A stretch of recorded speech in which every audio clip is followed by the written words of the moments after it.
ওই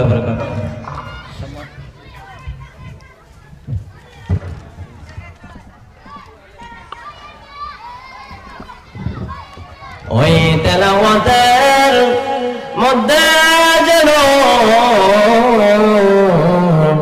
আপনি যেন কিছু বুঝতাম পারে মুসলমান,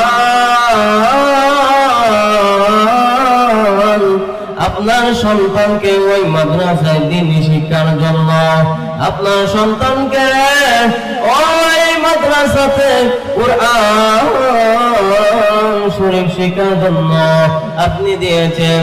কেন দিয়েছেন? ওই কুরআন শরীফ শিক্ষার জন্য। অনেকে মনে মনে বলে ওই কুরআন শরীফ পড়িয়া কি হবে গো, ওই কুরআন শরীফ পড়িয়া কি হবে, কোনো ফায়দা পাচ্ছে না। এই মুসলমান, অনেকে আমার আল্লাহ তাআলার কুরআন শরীফ বিশ্বাস করে না, আমার আল্লাহ তাআলার কালাম বিশ্বাস করে না। এই জন্য আমার আল্লাহ তাআলা মাঝে মাঝে কিছু বাস্তব ঘটনা, বাস্তব জিনিস দেখা দেয়। এ মুসলমান, তুমি যে যে কুরআন শরীফ শিখবে, যে ইলম তুমি শিখবে, যে ইলম তোমার আছে, এইগুলা তোমার জন্য, তুমি আখিরাতে তোমার অনেক বড় সুপারি। তুমি কুরআন শরীফ শিখলা, ওইটা তোমার জন্য আখিরাতে তোমার জন্য অনেক সাক্ষী, অনেক মূল্যবান হয়ে থাকবে।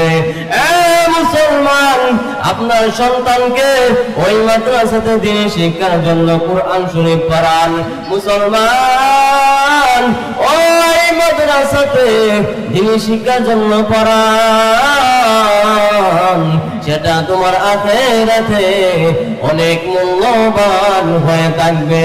সেজন্য পাওয়া গেছেন আমার আল্লাহ তাআলা বললেন, মান ক্বারাআল কুরআন ওয়া আমিলা বিমা ফিহি وعمل بما فيه ألبس ورداه هذا اليوم القيامة।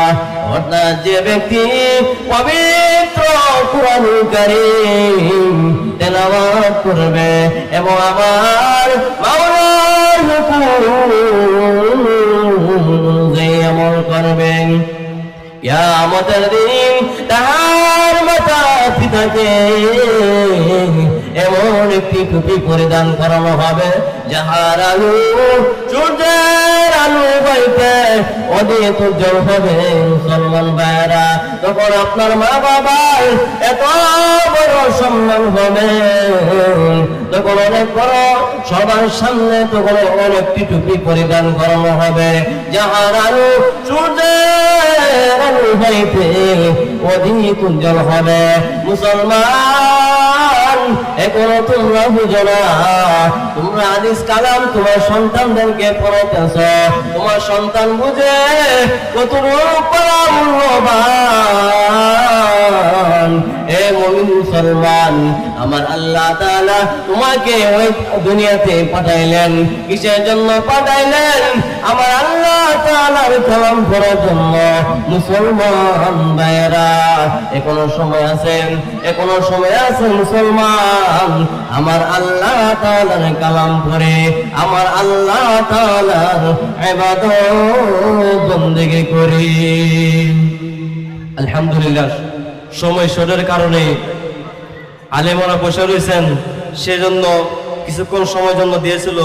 আল্লাহ তাআলা যেন এতটুকু বোঝার জন্য তৌফিক দান করে, সেজন্য বলি আমিন। ওয়া আখিরু দাওয়ানা আনিল হামদুলিল্লাহি রাব্বিল আলামিন। আসসালামু আলাইকুম ওয়া রাহমাতুল্লাহি।